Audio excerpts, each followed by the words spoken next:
Hello friends, in this video we are going to study protein synthesis inhibitors.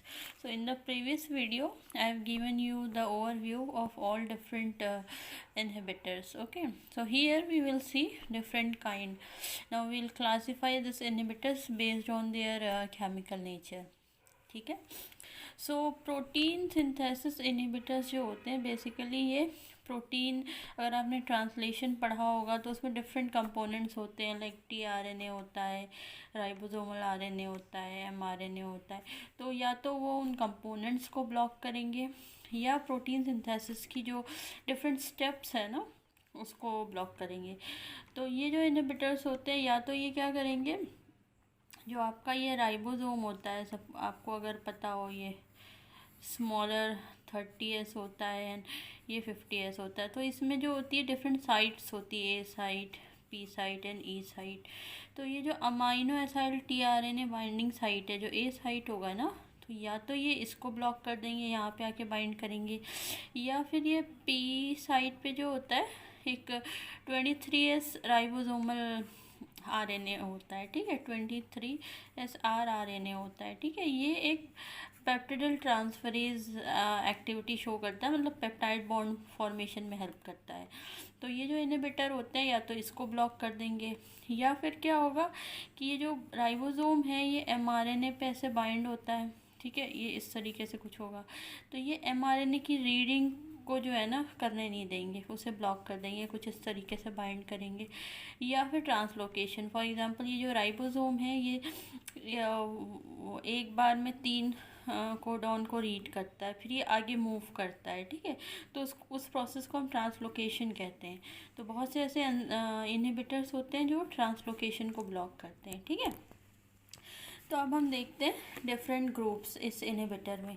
तो जो सबसे पहला group है अमाइनोग्लाइकोसाइड्स है. तो ये जो क्लासिफिकेशन है ये अब केमिकल नेचर पे हो रहा है. ठीक है, तो अमाइनोग्लाइकोसाइड्स जो होते हैं इनमें एक कॉमन रिंग लाइक स्ट्रक्चर होता है, साइक्लोहेक्सेन और अमाइनो शुगर्स होते हैं. ये क्या करते हैं 30S राइबो सब यूनिट से बाइंड करते हैं, ये जो स्मॉलर सब यूनिट है, और फिर ये प्रोटीन सिंथेसिस को इनहिबिट करते हैं. मोस्टली ये बैक्टीरिसाइडल होते हैं. साइडल मीन्स किलिंग एक्शन. ये जब भी इस एंटीबायोटिक्स को आप दोगे ये बैक्टीरिया को किल कर देगा. ठीक है, मोस्टली ग्राम नेगेटिव बैक्टीरिया के लिए इफेक्टिव होते हैं. Excuse me. फिर आपका आता है इस अमाइनोग्लाइकोसाइड ग्रुप में कुछ एग्जाम्पल्स हैं आपके, लाइक स्ट्रेप्टोमाइसिन है, कैनामाइसिन, नियोमाइसिन, टोब्रामाइसिन. तो ये सारे स्ट्रेप्टोमाइसीज एक जीनस है, उससे सिंथेसाइज होते हैं. स्पीशीज़ अलग अलग हो सकती है.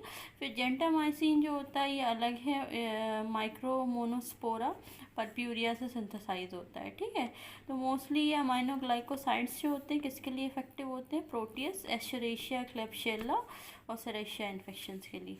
क्लियर हो गया? ओके, तो जो नेक्स्ट क्लास है आपकी वो है टेट्रासाइक्लिन. ठीक है, ओके. तो जो टेट्रासाइक्लिन है इसका, अच्छा सबका स्ट्रक्चर आपको मतलब केमिकल स्ट्रक्चर नहीं पता होना चाहिए, नहीं ड्रॉ करना है, जस्ट आपको पता होना चाहिए क्या नेचर है इसका. तो यहाँ पे जैसे 4 रिंग स्ट्रक्चर होता है टेट्रासाइक्लिन का. ठीक है, इससे फिर अलग अलग साइड चेन अटैच होती हैं. ठीक है, ये भी 30S सब यूनिट से बाइंड करता है. और इसमें क्या होता है, ये मोस्टली जो 30S पे जो amino aside tRNA binding site है ना, ए साइट, उसको ब्लॉक करेगा.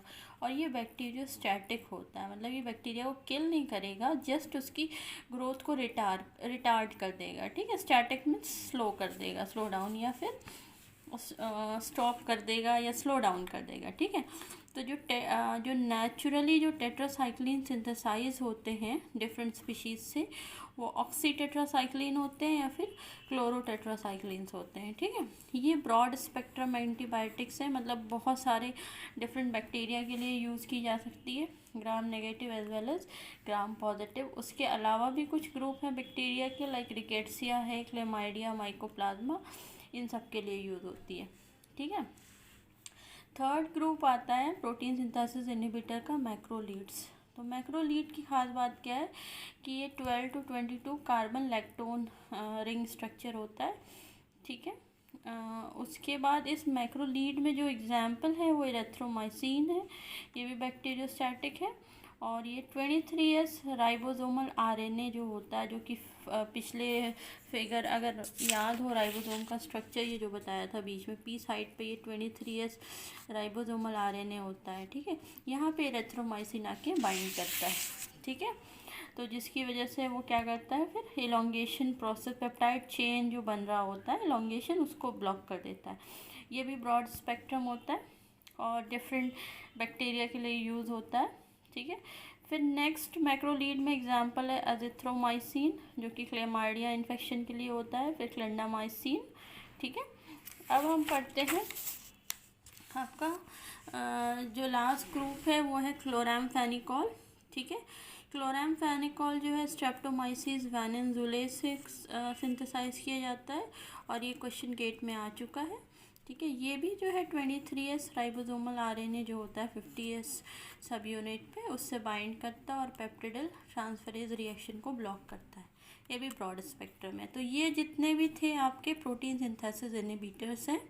अब आता है आपका साइटोप्लाज्मिक मेम्ब्रेन इनहिबिटर जो होते हैं, जो कि आपने पिछले वीडियो में देखा होगा ओवरव्यू में, एक डेप्टोमाइसिन का नाम लिया था हमने वहाँ पे।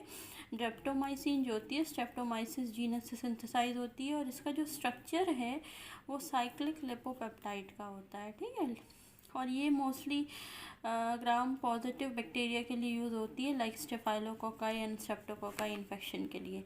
अब ये करती क्या है कि ये जैसे आपका ये प्लाज्मा मेम्ब्रेन है, ठीक है, ये इससे बाइंड करेगी और यहाँ पे एक पोर क्रिएट कर देगी। ठीक है, पोर बना देगी, जिसकी वजह से जितना भी सेल के अंदर का कॉन्स्टिट्यूएंट है ना, जो भी चीज़ें वो बाहर आ जाएंगी और सेल आपका जो होगा बर्स्ट हो जाएगा। एक तो तरीका इसका ये है। दूसरा क्या होगा, ये मेम्ब्रेन को डीपोलराइज कर देगी। मतलब डीपोलराइज मतलब आपका जो है पॉजिटिव चार्ज अंदर ज़्यादा हो जाएगा। ठीक है, अगर आपने मेम्ब्रेन पोटेंशियल का कॉन्सेप्ट पढ़ा है तो आपको पता होता है। और डीपोलराइजेशन की वजह से क्या होता है कि जो भी सेल में जितनी भी मैक्रोमोलिक्यूल की सिंथेसिस होती है वो ब्लॉक हो जाती है। ठीक है, तो it loses its ability to synthesize macromolecule like nucleic acid, protein. ठीक है, अब ये सारे चीज़ें नहीं होंगी सेल में तो सेल सर्वाइव नहीं करेगा। तो ये इसका एक मैकेनिज्म ऑफ एक्शन है डेप्टोमाइसिन का। ठीक है, अब नेक्स्ट है, ये बहुत ही रीसेंट ड्रग है, अभी न्यू सिंथेसाइज की गई है, मतलब not so much recent but ये नया है। और इसकी ख़ास बात ये है कि ये सिंथेसाइज तो नेचुरली होती है बट इसको थोड़ा सा मॉडिफाई करके मॉडिफाइड वर्जन में यूज़ किया जाता है। तो ये है प्लास्टेंसिमाइसिन। ठीक है, ये स्ट्रेप्टोमाइसिस प्लेटेंसिस से सिंथेसाइज होती है और इसका काम क्या है, जितने भी लिपिड बायोसिंथेसिस के जो भी जीन है ना, और ये लिपिड बायोसिंथेसिस के जो भी एंजाइम हैं उसको ये ब्लॉक करती है। ठीक है, तो अगर लिपिड नहीं बनेगा आपका तो मेम्ब्रेन भी नहीं बनेगी, क्योंकि मेम्ब्रेन फॉस्फोलिपिड की बनी होती है। ठीक है, तो ये इसका मैकेनिज्म ऑफ एक्शन है। तो आज के वीडियो में इतना ही काफ़ी है। नेक्स्ट वीडियो में हम और देखेंगे सेल वॉल इनहिबिटर और न्यूक्लिक एसिड सिंथेसिस इनहिबिटर के बारे में। सो आई होप आपको क्लियर हो गया होगा। Thank you so much.